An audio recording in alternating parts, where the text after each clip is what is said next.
السلام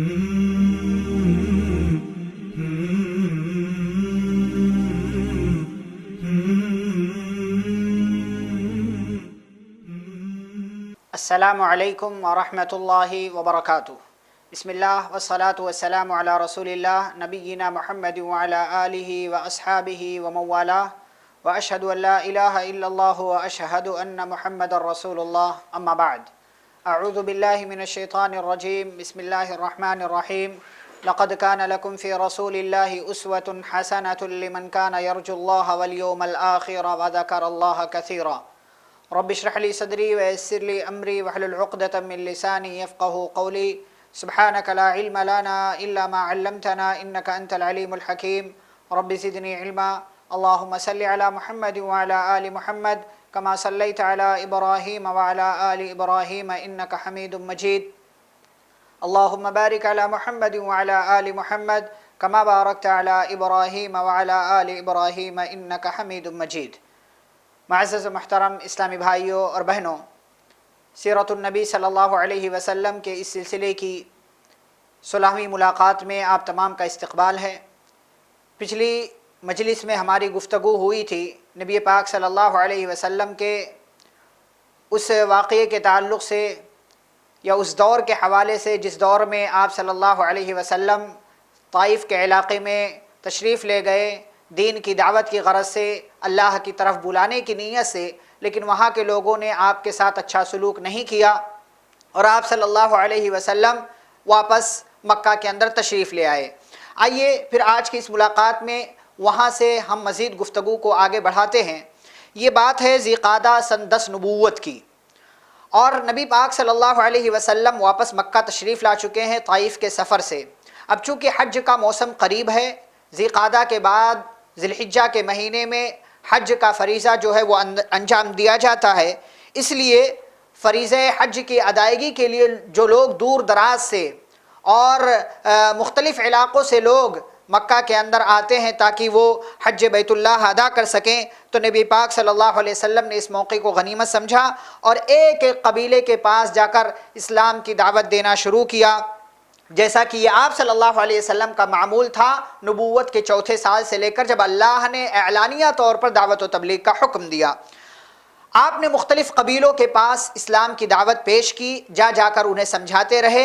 اس حوالے سے سیرت نگاروں نے کئی سارے قبیلوں کا نام لیا ہے کہ کن کن قبائل کے پاس نبی پاک صلی اللہ علیہ وسلم تشریف لے گئے، لیکن جتنے بھی قبائل کے پاس گئے کسی بھی قبیلے والوں نے آپ صلی اللہ علیہ وسلم کی دعوت کو قبول نہیں کیا، جیسا کہ امام زہری وغیرہ نے لکھا ہے کہ آپ صلی اللہ علیہ وسلم جن جن قبائل کے پاس گئے ان میں بنو عامر بن ساسا اور محارب بن خصفہ، فزارہ، غسان، مرہ، حنیفہ، سلیم، عبس، بنو نصر، بنو البکا، کلب، حارث بن کعب، عزرہ، حضارمہ، لیکن ان میں سے کسی نے بھی اسلام کو نبی پاک صلی اللہ علیہ وسلم کی دعوت کو قبول نہیں کیا ہے۔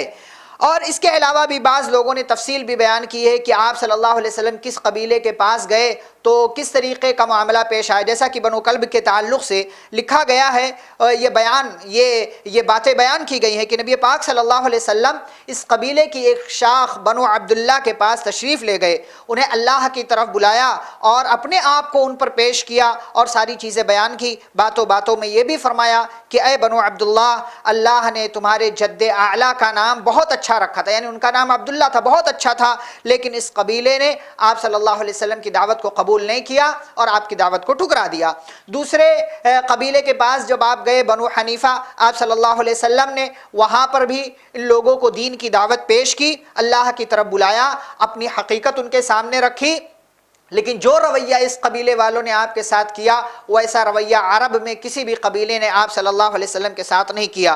بنو عامر بن سعصا کے پاس آپ گئے تو اسی طریقے کا معاملہ پیش آیا کہ وہاں کے لوگوں نے بھی آپ صلی اللہ علیہ وسلم کی دعوت کو قبول نہیں کیا، لیکن جب یہ بنو عامر کے لوگ جو حج کے موسم میں تشریف لائے تھے اور آپ صلی اللہ علیہ وسلم نے ان کے سامنے اپنی دعوت کو پیش کیا، جب یہ قبیلہ اپنے خاندان میں اپنے علاقے میں واپس گیا تو ایک بوڑھے آدمی سے ان کی ملاقات ہوئی۔ وہ بوڑھا آدمی اپنے زیادتی عمر کی وجہ سے، یعنی بڑھاپے کی وجہ سے وہ حج کے لیے نہیں آ سکا تھا، قبیلے والوں نے سارا ماجرا سنایا اور بتایا کہ ہمارے پاس قبیلے قریش کے خاندان بنو عبد المطلب کا ایک جوان آیا تھا اور اس نے ایسی اور ایسی بات ہمارے سامنے پیش کی، اور وہ یہ کہتا ہے، اس کا یہ خیال ہے کہ وہ نبی ہے، اس نے ہمیں دعوت دی کہ ہم اس کی حفاظت کریں، اس کا ساتھ دیں اور اپنے علاقے میں لے آئیں، اور مطلب مختلف طرح کی باتیں نبی پاک صلی اللہ علیہ وسلم کے تعلق سے ان لوگوں نے اس بوڑھے کو بتائیں۔ یہ سن کر اس بوڑھے نے دونوں ہاتھوں سے اپنا سر تھام لیا اور بولا، اے بنو عامر، کیا اب اس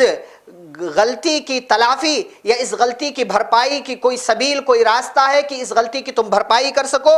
اور کیا اسے دوبارہ ڈھونڈا جا سکتا ہے، تلاش کیا جا سکتا ہے؟ اس ذات کی قسم جس کے ہاتھ میں فلاں کی جان ہے، کسی اسماعیلی نے، یعنی اسماعیل علیہ السلام کے خاندان کے کسی بھی شخص نے اس چیز کا یعنی نبوت کا کبھی بھی جھوٹا دعویٰ نہیں کیا، یقیناً وہ حق ہے، وہ سچ پر ہے۔ آخر تمہاری عقل کہاں چلی گئی تھی؟ کیوں تم لوگوں نے اس شخص کی بات کو ٹھکرا دیا اور اس کی بات کو قبول نہیں کیا؟ بہرحال یہ مختلف قبیلے والوں کے سامنے نبی پاک صلی اللہ علیہ وسلم نے دین کی دعوت پیش کی، اللہ کی طرف بلایا، دین کی دعوت دی، اور ان لوگوں سے یہ بھی مطالبہ کیا کہ آپ لوگ ہماری مدد کریں، ہمیں اپنے علاقے میں لے کر چلے جائیں، اس لیے کہ مکہ میں ہم اپنے آپ کو غیر محفوظ سمجھتے ہیں، لوگ ہمیں مارتے ہیں، ستاتے ہیں، پریشان کرتے ہیں۔ لیکن کسی بھی قبیلے والوں نے آپ صلی اللہ علیہ وسلم کی دعوت کو قبول نہیں کیا، اور نہ ہی آپ کی کسی بھی گزارش کو ایکسپٹ کیا، اور نہ ہی آپ صلی اللہ علیہ وسلم کا ساتھ دینے کے لیے تیار ہوئے۔ لیکن کچھ انفرادی طور سے لوگوں نے اسلام کو اور پیارے نبی صلی اللہ علیہ وسلم کی دعوت کو قبول کیا۔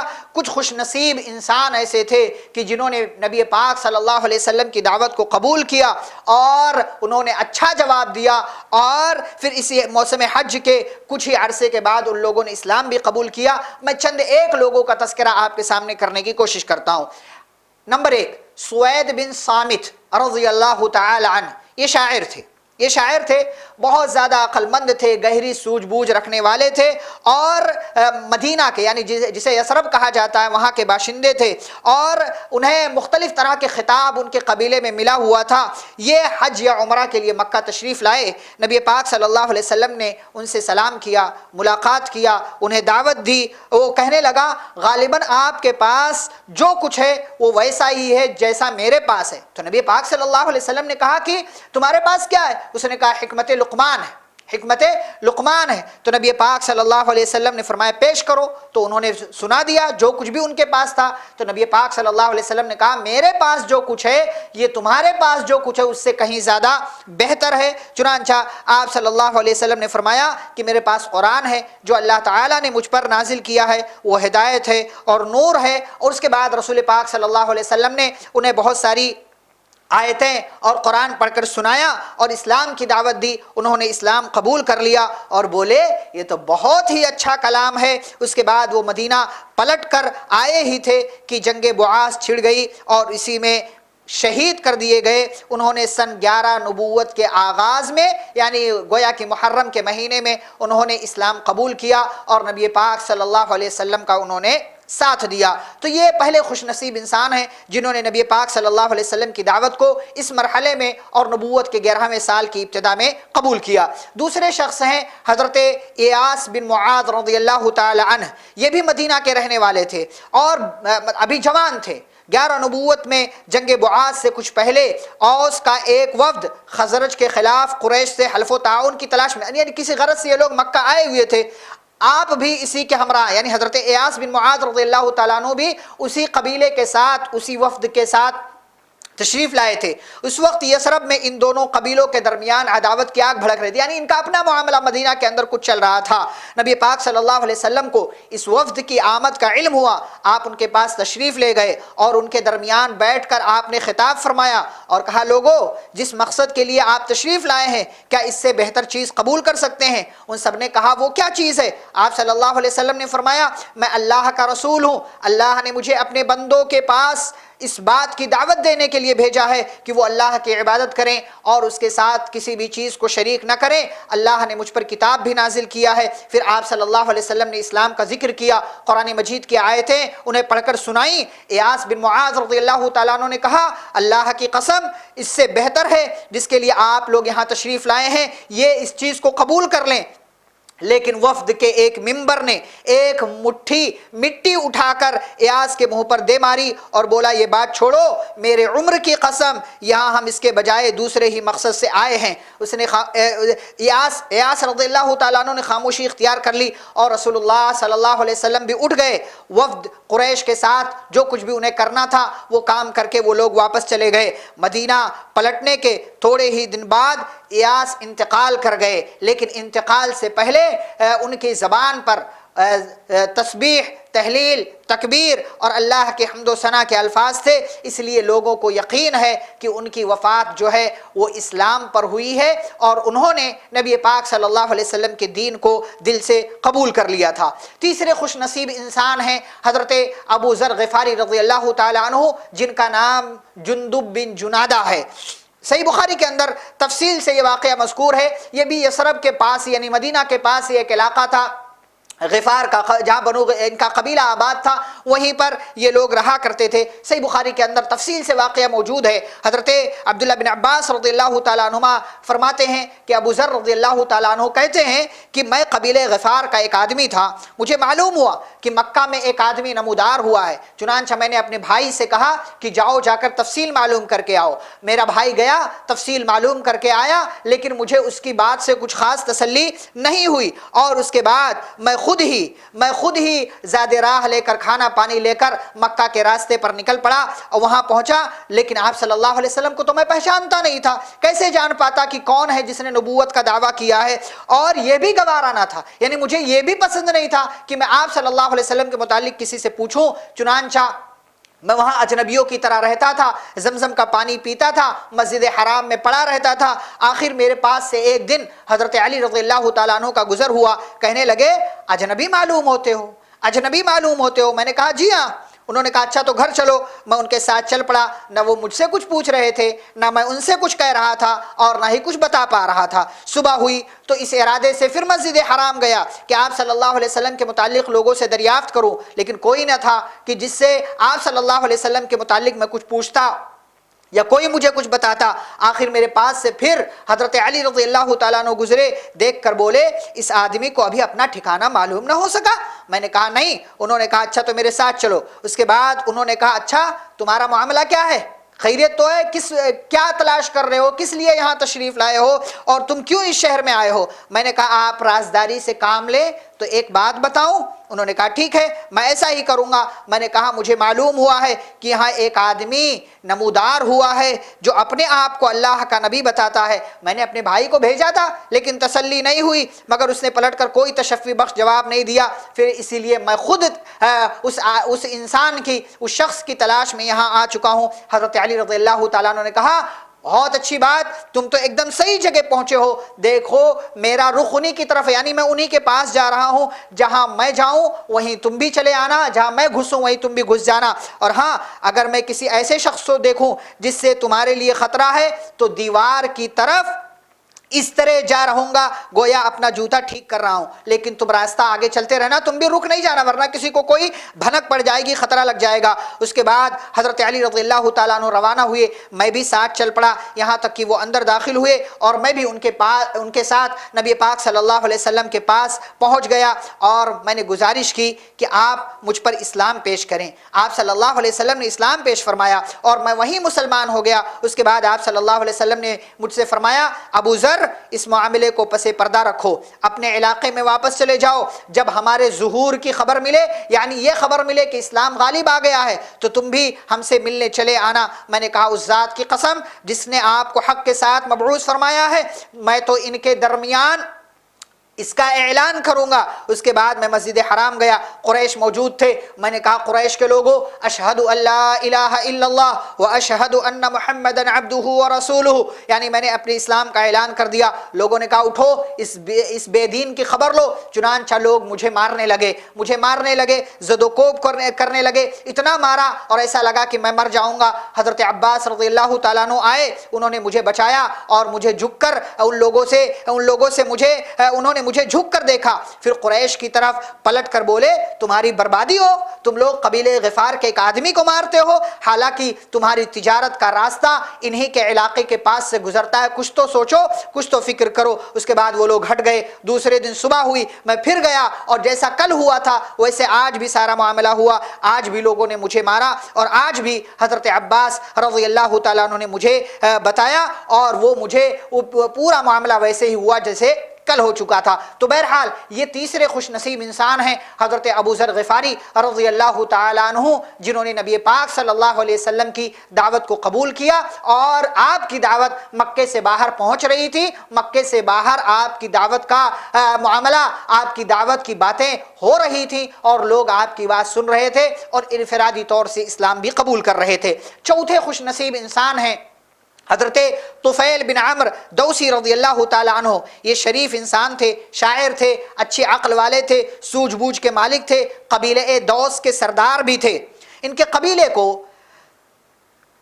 یمن کے بعض علاقے میں یعنی کنارے والے علاقے میں عمارت حاصل تھی۔ وہ نبوت کے 11ویں سال مکہ تشریف لائے، لیکن جب پہنچے تو اہل مکہ نے ان کا استقبال کر لیا، یعنی کفار مکہ نے، اور نہایت عزت و احترام سے پیش آئے اور ان سے کہا طفیل آپ ہمارے شہر آئے ہیں، یہ شخص جو ہمارے درمیان ہے اس نے ہمیں بہت سخت پیچیدگی میں پھنسا رکھا ہے، ہماری جمعیت کو بکھیر دیا ہے، ہمارا شیرازہ منتشر ہو رہا ہے، اس کی بات جادو کا اثر کرتی ہے کہ اس کی وجہ سے باپ بیٹے کے درمیان، بیوی شوہر کے درمیان جدائی پیدا ہو جاتی ہے، ہمیں ڈر لگتا ہے کہ جس مصیبت سے ہم دو چار ہیں کہیں تم بھی اس میں مبتلا نہ ہو جاؤ، اس لیے دیکھو اپنا خیال رکھنا۔ حضرت طفیل رضی اللہ تعالیٰ عنہ کہتے ہیں کہ یہ لوگ مجھے برابر اسی طرح کی باتیں سمجھاتے رہے، یہاں تک کہ میں نے تہیہ کر لیا، مکمل ارادہ کر لیا کہ میں آپ صلی اللہ علیہ وسلم کی بات نہ کچھ سنوں گا اور نہ ہی آپ سے بات چیت کروں گا۔ کہتے ہیں کہ جب میں مسجد حرام میں جاتا تھا تو اسی ارادے کی تکمیل میں میں اپنے کان میں روئی، اپنے کان میں کاپوس ڈال لیا کرتا تھا تاکہ میرے کان میں نبی صلی اللہ علیہ وسلم کی آواز نہ آئے، لیکن اللہ کو کچھ اور منظور تھا، اللہ رب العالمین کچھ اور کرنا چاہ رہا تھا۔ مجھے اللہ نے ایک دن ایسے ہی قرآن کی آیتیں سنا دی، نبی پاک صلی اللہ علیہ وسلم تلاوت کر رہے تھے اور میرے کان میں وہ آواز پہنچی، چنانچہ میں نے بڑا عمدہ کلام سنا۔ پھر میں نے اپنے من ہی من میں کہا کہ ہائے مجھ پر میری ماں کی آہو فغاں، یعنی میری بربادی ہو، میں تو ایک اچھا انسان ہوں، میرے پاس عقل ہے، صلاحیت ہے، دماغ ہے، میں خود سن کر فیصلہ کر سکتا ہوں، بات اچھی ہوگی تو میں قبول کروں گا اور بات اچھی نہیں ہوگی تو میں قبول نہیں کروں گا۔ چنانچہ پیارے نبی صلی اللہ علیہ وسلم جب گھر پلٹے تو میں بھی آپ کے پیچھے ہو لیا، آپ اندر داخل ہوئے، میں بھی داخل ہو گیا اور آپ کو اپنی آمد کے متعلق پوری کیفیت اور تمام پوری چیزیں بیان کی۔ آپ صلی اللہ علیہ وسلم نے مجھ پر اسلام پیش کیا، قرآن مجید کی آیتیں سنائیں، اللہ گواہ ہے میں نے اس سے عمدہ قول، اس سے زیادہ انصاف کی بات کبھی نہ سنی تھی۔ چنانچہ میں نے وہیں پر میں نے اسلام قبول کر لیا اور حق کی شہادت دی۔ اس کے بعد آپ صلی اللہ علیہ وسلم سے عرض کیا کہ میری قوم میں میری بات مانی جاتی ہے، میں اپنی قوم کا سردار ہوں، میں ان کے پاس پلٹ کر جاؤں گا، انہیں اسلام کی دعوت دوں گا، لہٰذا آپ اللہ سے دعا فرمائیں کہ وہ مجھے کوئی نشانی دے دے۔ آپ صلی اللہ علیہ وسلم نے دعا فرمائی، حضرت طفیل رضی اللہ تعالیٰ عنہ کو نشانی مل گئی۔ جب اپنی قوم کی طرف واپس پلٹے، اپنے علاقے سے قریب تھے تو اللہ تعالیٰ نے ان کے چہرے پر چراغ جیسی روشنی پیدا کر دی، ان کے چہرے پر چراغ جیسی روشنی پیدا کر دی۔ انہوں نے کہا اللہ چہرے کے بجائے کسی اور جگہ یہ روشنی دے دے، تاکہ یہ نشانی مجھے چہرے کے بجائے کسی اور جگہ دے دے، ورنہ لوگ سمجھیں گے کہ اسے تو زخم آ گیا یا کچھ اور سمجھیں گے۔ چنانچہ یہ روشنی ان کے ڈنڈے میں یا جو لاٹھی ان کے ساتھ تھی اس میں پلٹ گئی۔ پھر انہوں نے اپنے والد اور اپنی بیوی کو اسلام کی دعوت دی، دونوں مسلمان ہوئے، لیکن قوم نے اسلام قبول کرنے میں تاخیر کی۔ مگر حضرت طفیل رضی اللہ تعالیٰ عنہ مسلسل لگے رہے، اسلام کی دعوت دیتے رہے، یہاں تک کہ غزوہ خندق یعنی سن 5 ہجری کے بعد جب انہوں نے ہجرت کی تو آپ صلی اللہ علیہ وسلم کے پاس جب تشریف لائے تو ان کے ساتھ ان کی قوم کے 70 یا 80 خاندان تھے۔ حضرت طفیل رضی اللہ تعالیٰ عنہ نے اسلام میں بڑے کارنامے انجام دیے ہیں۔ ان کی شہادت جنگ یمامہ میں حضرت ابو بکر صدیق رضی اللہ تعالیٰ عنہ کی خلافت میں ہوئی اور وہ شہید کر دیے گئے۔ اسی طریقے سے 5ویں خوش نصیب ہیں حضرت ضماد ازدی رضی اللہ تعالیٰ عنہ، یہ یمن کے باشندے تھے اور اپنے قبیلے کے ایک معزز رکن تھے، جھاڑ پھونک کرنا اور آسیب اتارنا ان کا کام تھا۔ مکہ آئے تو وہاں کے بے وقوفوں سے سنا کہ محمد صلی اللہ علیہ وسلم پاگل ہیں، سوچا کیوں نہ اس شخص کے پاس چلوں، ہو سکتا ہے اللہ میرے ہی ہاتھوں سے اسے شفا دے دے۔ یعنی ان کا کام یہی تھا، لوگوں سے سنا کہ یہ جو یہ کام کر رہا ہے یعنی نبی صلی اللہ علیہ وسلم یہ پاگل ہے، تو انہوں نے سوچا چلو میں یہ علاج کرتا ہوں، ہو سکتا ہے میرے ہی ہاتھ سے ان کو شفا مل جائے۔ چنانچہ آپ صلی اللہ علیہ وسلم سے ملاقات کی اور کہا اے محمد صلی اللہ علیہ وسلم، میں آسیب اتارنے کے لیے جھاڑ پھونک کیا کرتا ہوں، کیا آپ کو بھی اس کی ضرورت ہے؟ آپ صلی اللہ علیہ وسلم نے جواب میں فرمایا ان الحمد للہ نحمده ونستعینه ونستغفره من يهده الله فلا مضل له ومن يضلل فلا هادي له واشهد ان لا اله الا الله وحده لا شريك له واشهد ان محمدا عبده ورسوله اما بعد۔ یعنی یہ اللہ کے نبی صلی اللہ علیہ وسلم نے یہ اللہ کی تعریف کے یہ کلمات جسے ہم خطبہ کہتے ہیں وہ آپ نے پڑھ کر سنایا۔ زماد نے کہا ذرا اپنے یہ کلمات مجھے پھر سے سنا دیجئے۔ آپ صلی اللہ علیہ وسلم نے 3 بار دہرایا۔ اس کے بعد زماد نے کہا میں کاہنوں، جادوگروں اور شاعروں کی بات سن چکا ہوں، لیکن میں نے جو کلمات آپ سے سنے ہیں ایسے کلمات میں نے کبھی نہیں سنے، یہ تو سمندر کی اتھاہ گہرائی کو پہنچے ہوئے ہیں، لائیے اپنا ہاتھ بڑھائیے میں آپ سے اسلام پر بیعت کروں۔ اور اس کے بعد انہوں نے بیعت کر لی اور اسلام کے دائرے میں داخل ہوئے۔ تو یہ کچھ خوش نصیب صحابہ ہیں، کچھ خوش نصیب صحابہ ہیں جنہوں نے اسلام کو قبول کیا۔ سوید بن صامت، ایاس بن معاذ، حضرت ابو ذر غفاری، حضرت طفیل بن عمرو الدوسی، اور اسی طریقے سے یہ حضرت زماد ازدی رضی اللہ تعالیٰ عنہ، اور اس کے علاوہ بھی انفرادی طور سے لوگوں نے اسلام قبول کیا۔ اور پھر مدینہ کے اندر سے 6 سعادت مند لوگ، خوش نصیب لوگ، نبی پاک صلی اللہ علیہ وسلم سے ان کی اچانک ملاقات ہوتی ہے 11ویں نبوت کے موسم حج میں، یعنی جس کا تذکرہ ابھی اس سے پہلے ہوا، ابھی یہ یعنی 11ویں نبوت کے بالکل اخیر میں، نبوت کے 11ویں سال کے بالکل اخیر میں جب ذی الحجہ کا مہینہ آیا، حج کا موسم آیا، اسلامی دعوت کو چند کارآمد بیج دستیاب ہوئے جو دیکھتے دیکھتے بلند و بالا درختوں میں تبدیل ہو گئے، اور ان کی لطیف اور گھنی چھاؤں میں بیٹھ کر مسلمانوں نے برسوں ظلم و ستم کی تپش سے راحت و نجات پائی۔ ہوا یہ کہ نبی پاک صلی اللہ علیہ وسلم ایسا گھوما پھرا کرتے تھے، یہاں وہاں جاتے تھے، لوگوں کے پاس اسلام کی دعوت پیش کرتے تھے۔ چنانچہ اسی حکمت عملی کے مطابق آپ صلی اللہ علیہ وسلم ایک رات حضرت ابو بکر رضی اللہ عنہ اور حضرت علی رضی اللہ تعالیٰ عنہ کو اپنے ہمراہ لے کر باہر نکلے، بنو زحل اور بنو شیبان کے ڈیروں سے گزرے تو ان سے اسلام کے بارے میں بات چیت کی۔ انہوں نے جواب تو بڑا امید افزا دیا، لیکن اسلام قبول کرنے کے تعلق سے کوئی حتمی فیصلہ نہیں کیا۔ اس کے بعد نبی پاک صلی اللہ علیہ وسلم مینا کی گھاٹی سے گزر رہے تھے تو کچھ لوگوں کو آپس میں بات کرتے ہوئے سنا۔ آپ نے سیدھے ان کا رخ کیا اور ان کے پاس جا پہنچے۔ یہ یثرب کے یعنی مدینہ کے 6 جوان تھے اور سب کے سب وہاں کے مشہور قبیلے خزرج سے تعلق رکھتے تھے، جن کے نام اسعد بن زرارہ، عوف بن حارث بن رفاعہ، رافع بن مالک، قطبہ بن عامر، عقبہ بن عامر اور حارث بن عبداللہ، یہ 6 لوگ تھے۔ اور یہ مدینہ والوں کی خوش قسمتی تھی کہ وہ اپنے حلیف یہود سے یعنی یہود مدینہ سے سنا کرتے تھے کہ اس زمانے میں ایک نبی بھیجا جانے والا ہے اور اب جلد ہی وہ نمودار ہوگا، ہم اس کی پیروی کر کے اس کی معیت میں تمہیں عاد ارم کی طرح قتل کر ڈالیں گے۔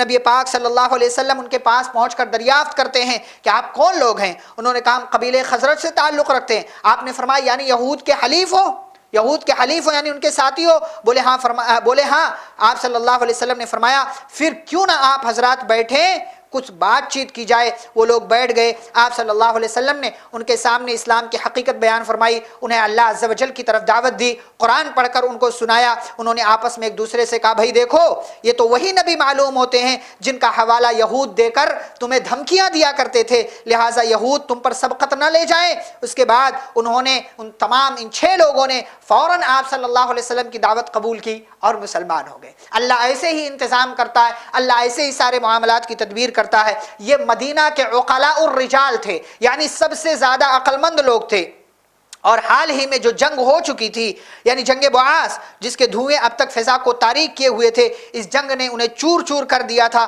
اس لیے انہوں نے بجا طور پر یہ توقع قائم کی کہ آپ صلی اللہ علیہ وسلم کی دعوت جنگ کے خاتمے کا ذریعہ ثابت ہوگی۔ چنانچہ انہوں نے کہا ہم اپنی قوم کو اس حالت میں چھوڑ کر آئے ہیں کہ کسی اور قوم میں ان کے جیسی عداوت و دشمنی نہیں پائی جاتی، امید ہے کہ اللہ رب العزت آپ کے ذریعے ان کو ایک کر دے گا، ان کے درمیان اتحاد و اتفاق پیدا کر دے گا۔ ہم وہاں جا کر لوگوں کو آپ کے مقصد کی طرف بلائیں گے اور یہ دین جو ہم نے قبول کیا ہے ان پر بھی پیش کریں گے۔ اگر اللہ نے آپ پر ان کو یکجا کر دیا، یعنی آپ کی وجہ سے اگر وہ جمع ہو گئے، تو پھر آپ سے بڑھ کر ہمارے نزدیک کوئی اور معزز نہیں ہوگا۔ اس کے بعد جب یہ لوگ مدینہ واپس ہوئے تو اپنے ساتھ اسلام کا پیغام بھی لے گئے، چنانچہ وہاں گھر گھر رسول اللہ صلی اللہ علیہ وسلم کا چرچا پھیل گیا اور پھر اسلام مدینہ کے اندر پھیلتا ہی چلا گیا، جس کی تفصیل انشاءاللہ آنے والی ملاقاتوں میں آپ کے سامنے ذکر ہوگی۔ تو یہ باتیں تھیں دعوت اسلام کے تعلق سے، دعوت و تبلیغ کے تعلق سے۔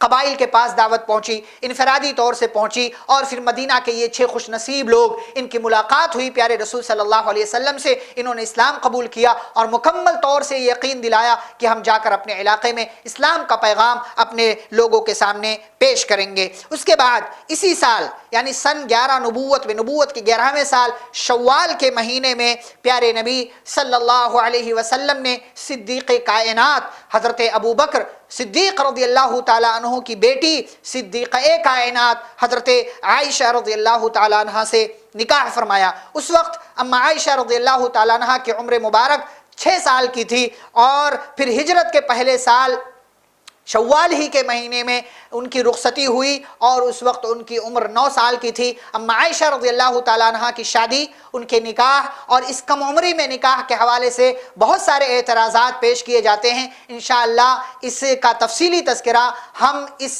سلسلے کی یعنی سیرت النبی صلی اللہ علیہ وسلم کی اس سلسلے کی آخری ملاقاتوں میں کریں گے، جب ہم وہاں ازواج مطہرات کا تذکرہ آپ کے سامنے کریں گے۔ بہرحال نبوت کے 11ویں سال شوال کے مہینے میں نبی پاک صلی اللہ علیہ وسلم نے حضرت عائشہ رضی اللہ تعالیٰ عنہ سے نکاح کیا، اور رخصتی اس کے 3 سال کے بعد ہجرت کے پہلے سال شوال ہی کے مہینے میں انجام پائی۔ اب آئیے نبی پاک صلی اللہ علیہ وسلم کی زندگی کے ایک بہت بڑے معجزے اسراء اور معراج کے سفر پر چلتے ہیں۔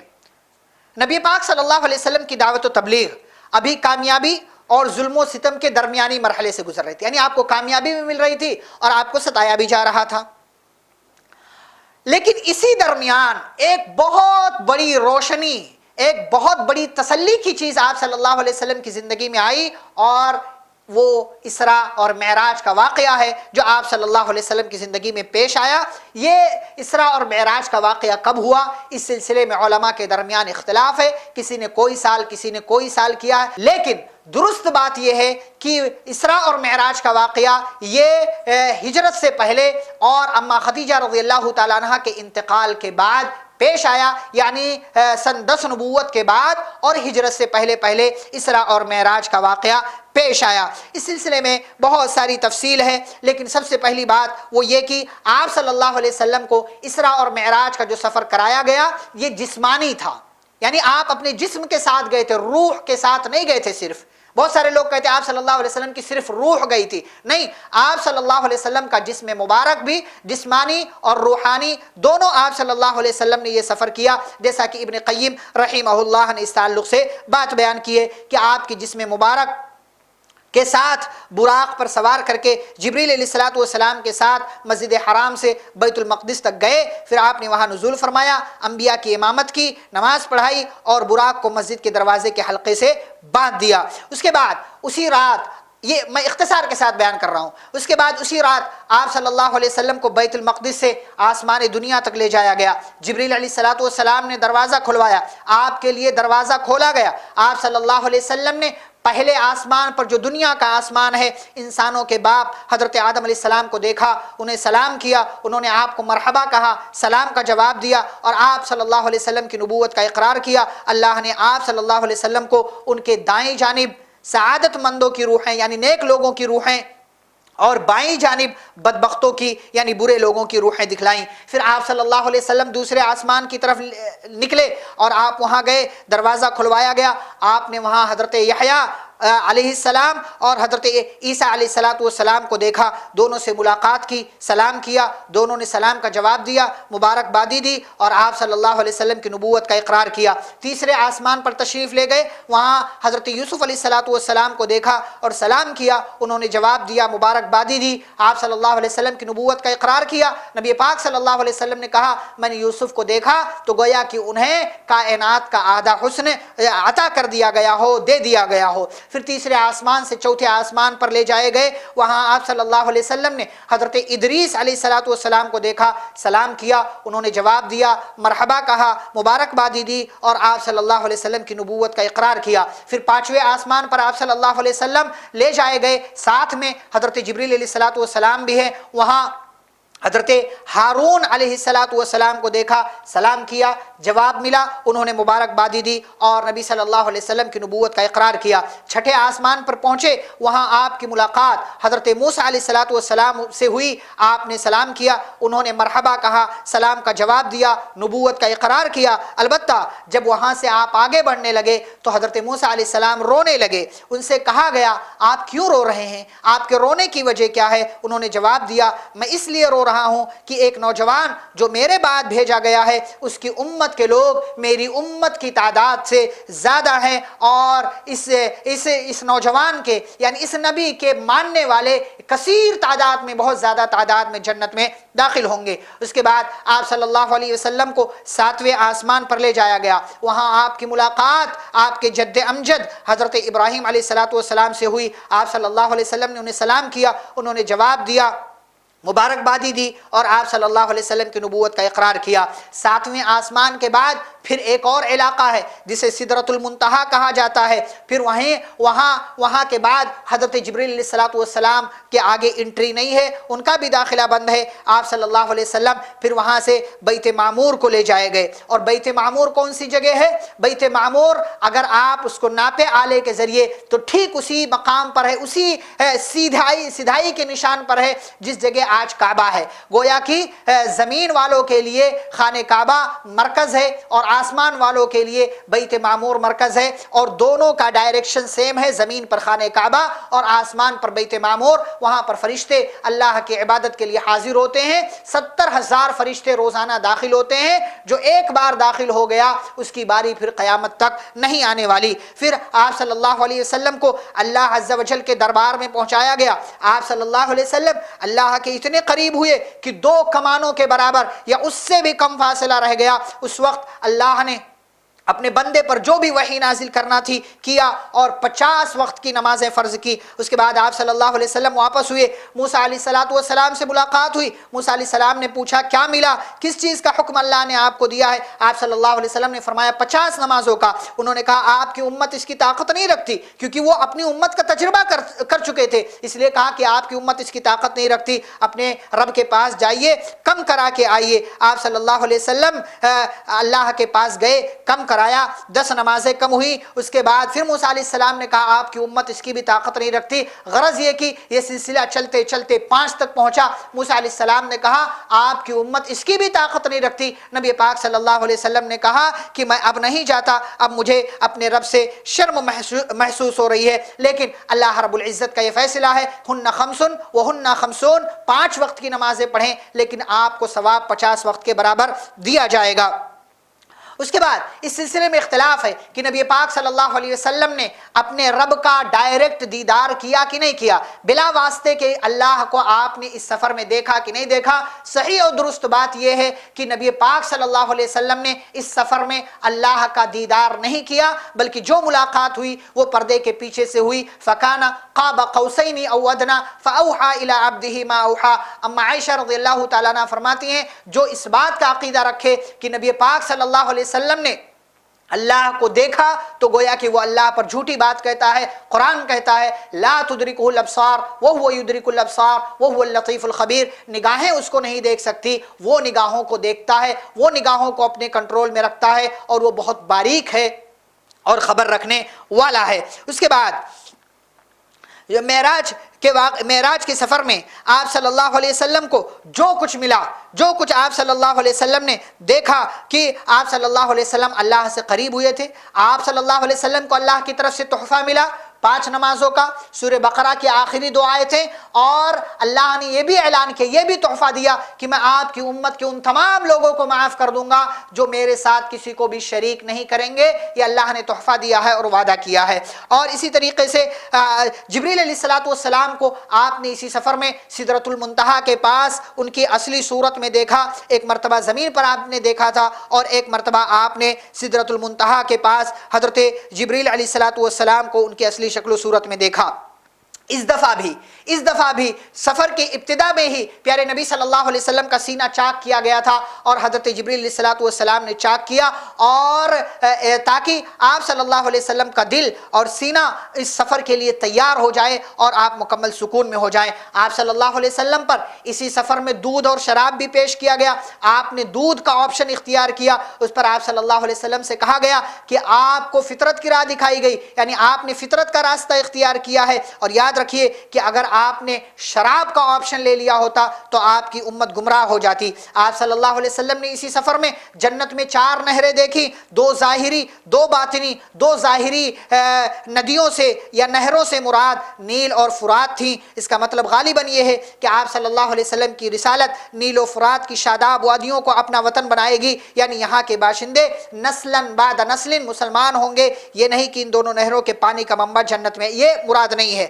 آپ صلی اللہ علیہ وسلم نے جہنم کے داروغہ مالک کو بھی دیکھا، وہ ہنستا نہیں تھا، نہ اس کے چہرے پر خوشی تھی نہ رونق تھی۔ آپ صلی اللہ علیہ وسلم نے اسی سفر میں جنت و جہنم کا بھی دیدار کیا۔ آپ صلی اللہ علیہ وسلم نے ان لوگوں کو بھی دیکھا جو یتیموں کا مال ظلماً کھا جاتے ہیں، ان کے ہونٹ اونٹ کے ہونٹوں کی طرح تھے، اور وہ اپنے منہ میں پتھر کے ٹکڑوں جیسے انگارے ٹھونس رہے تھے جو دوسری جانب ان کے پاخانے کے راستے سے نکل رہے تھے۔ آپ صلی اللہ علیہ وسلم نے سود کھانے والوں کو بھی دیکھا، ان کے پیٹ اتنے بڑے بڑے تھے کہ وہ اپنی جگہ سے ادھر سے ادھر نہیں ہو سکتے تھے، اور جب آل فرعون کو آگ پر پیش کرنے کے لیے لے جایا جاتا تو ان کے پاس سے گزرتے وقت انہیں رودتے ہوئے جاتے تھے۔ آپ صلی اللہ علیہ وسلم نے زناکاروں کو بھی دیکھا، ان کے سامنے تازہ اور فربا گوشت تھا، اور اسی کے پہلو بپہلو سڑا ہوا چھیچڑا بھی تھا۔ یہ لوگ تازہ اور اچھا گوشت چھوڑ کر وہ سڑا ہوا گوشت کھا رہے ہیں۔ آپ صلی اللہ علیہ وسلم نے ان عورتوں کو دیکھا جو اپنے شوہروں پر دوسروں کی اولاد داخل کرتی، یعنی زنا کرنے والی، لیکن لا علمی کی وجہ سے بچہ ان کے شوہر کا سمجھا جاتا ہے۔ آپ صلی اللہ علیہ وسلم نے ایسی عورتوں کو دیکھا کہ ان کے سینوں میں بڑے بڑے ٹیڑھے کانٹے چبھا کر انہیں آسمان و زمین کے درمیان لٹکایا جا رہا ہے۔ بہرحال اس سفر میں نبی پاک صلی اللہ علیہ وسلم نے بہت ساری چیزیں دیکھی، اور آپ کی زندگی کا ایک بہت بڑا معجزہ یہ آپ صلی اللہ علیہ وسلم کی زندگی میں آپ کے ساتھ پیش آیا۔ آپ ایک ہی رات میں گئے اور واپس چلے آئے۔ سبحان الذی اسری بعبدہ لیلا من المسجد الحرام الى المسجد الاقصى الذي باركنا حوله لنريه من آیاتنا انه هو السمیع البصیر۔ آپ صلی اللہ علیہ وسلم واپس تشریف لائے، اور جب اپنی قوم کے لوگوں کے درمیان یہ بات بیان کی کہ لوگوں میں یہاں سے بیت المقدس گیا، بیت المقدس سے آسمانوں کی سیر کی، جنت و جہنم کو دیکھا، اور پھر واپس بھی آ گیا بیت المقدس، اور پھر یہاں پر میں مکہ میں واپس آ گیا، تو لوگوں نے آپ کی بات کو قبول نہیں کیا، آپ کی بات پر یقین کرنے کے لیے تیار نہیں ہوئے۔ قصہ مختصر یہ کہ ان لوگوں نے آپ صلی اللہ علیہ وسلم سے پوچھا، اچھا اگر واقعی کہتے ہو کہ تم گئے تھے تو بتاؤ بیت المقدس میں فلاں جگہ کیا ہے، فلاں جگہ کیا ہے، فلاں جگہ کیا ہے، اس لیے کہ ناممکن تھا کہ کوئی بندہ ایک ہی رات اتنا لمبا سفر جس میں مہینوں لگتے تھے جائے اور ایک ہی رات میں واپس بھی چلے آئے۔ اس لیے انہوں نے نشانیاں پوچھی، کہاں کیا ہے؟ پیارے نبی صلی اللہ علیہ وسلم کہتے ہیں مجھے کچھ یاد نہیں تھا، لیکن اللہ نے میری نگاہوں کے سامنے وہ سارا منظر رکھ دیا، اور میں ایک ایک کر کے سب بتاتا چلا گیا، یہاں تک کہ میں نے یہ کہا کہ فلاں جگہ ابھی تمہارا قافلہ پہنچا ہے جو تجارت کی غرض سے یا کسی مقصد کے تحت گیا ہوا تھا۔ ان لوگوں کو تعجب ہوا، لیکن اس کے باوجود بھی ان لوگوں نے پیارے نبی صلی اللہ علیہ وسلم کی دعوت کو قبول نہیں کیا۔ اسی موقع سے حضرت ابوبکر صدیق رضی اللہ تعالیٰ عنہ نے پیارے نبی صلی اللہ علیہ وسلم کے تعلق سے یہ اعلان بھی کیا، جب ابو جہل خوش ہو کر آیا اور کہنے لگا کہ اگر کوئی تم سے یہ کہے کہ وہ ایک ہی رات میں فلاں اور فلاں جگہ گیا اور واپس بھی آ گیا، کیا مانو گے؟ کہا نہیں مانوں گا۔ تو ابو جہل کہنے لگا تمہارا ساتھی تو کہتا ہے میں آج کی رات بیت المقدس گیا، پھر واپس بھی آ گیا اور آسمانوں کی سیر کی اور اسی رات واپس بھی چلا آیا۔ تو حضرت ابوبکر صدیق رضی اللہ تعالیٰ عنہ نے کہا اگر میرے ساتھی نے، میرے نبی نے یہ بات کہی ہے تو انہوں نے درست کہی ہے۔ اس سے بھی زیادہ تعجب کی بات یہ ہے کہ جبریل علیہ السلام ایک ہی دن میں کئی کئی مرتبہ آتے ہیں اور جاتے ہیں، اگر میرے محبوب ایک مرتبہ چلے گئے اور آ گئے تو اس میں کون سی تعجب کی بات ہے؟ اللہ کے لیے کوئی چیز بعید نہیں ہے۔ اسی موقع سے حضرت ابوبکر رضی اللہ تعالیٰ عنہ کو صدیق کا لقب ملا، یعنی ہر حال میں پیارے نبی صلی اللہ علیہ وسلم کی تصدیق کرنے والے اور آپ کا ساتھ دینے والے۔ تو یہ اسراء اور معراج کے سفر کا خلاصے کے طور پر آپ کے سامنے بات پیش کی گئی، ورنہ اگر صرف اسی موضوع پر بات کی جائے تو باتیں کئی زیادہ باتیں اس میں بتائی جا سکتی ہیں، اور 2 4 5 ایپیسوڈ بھی اس کے لیے ناکافی ہوگا۔ مزید تفصیلات آپ کتابوں وغیرہ میں دیکھ سکتے ہیں کہ علماء نے اس تعلق سے کیسی باتیں، حکمتیں بیان کی ہیں کہ اس کے اندر کون سے راز تھے جو اللہ نے اپنے محبوب صلی اللہ علیہ وسلم کو دکھائے۔ اس کے بعد مزید انشاءاللہ گفتگو جو ہے، اب ہجرت کی باری آنے والی ہے، تو اس تعلق سے آس پاس کے یعنی سیاق و سباق آگے پیچھے کیا ہونا تھا، کیسے اللہ سارے معاملات کرتا ہے، وہ انشاءاللہ اگلی ملاقات میں ساری باتیں بیان کی جائیں گی۔ اللہ رب العزت سے دعا ہے اللہ مجھے اور آپ کو قرآن و حدیث کی تعلیمات کو پڑھنے، سمجھنے، ان پر عمل کرنے کی توفیق عطا فرمائے۔ نبی پاک صلی اللہ علیہ وسلم کی سیرت سے مکمل طور سے فائدہ اٹھانے کی توفیق دے، جب تک دنیا میں زندہ رکھے اسلام اور ایمان پر۔ خاتمہ ہو تو خاتمہ بالخیر ہو۔ وصلی اللہ تعالی علی نبینا محمد وعلی آلہ وصحبہ اجمعین برحمتک یا ارحم الراحمین۔ ربنا تقبل منا انک انت السمیع العلیم۔ سبحانک اللہم وبحمدک، اشہد ان لا الہ الا انت استغفرک واتوب الیک۔ والسلام علیکم ورحمۃ اللہ وبرکاتہ۔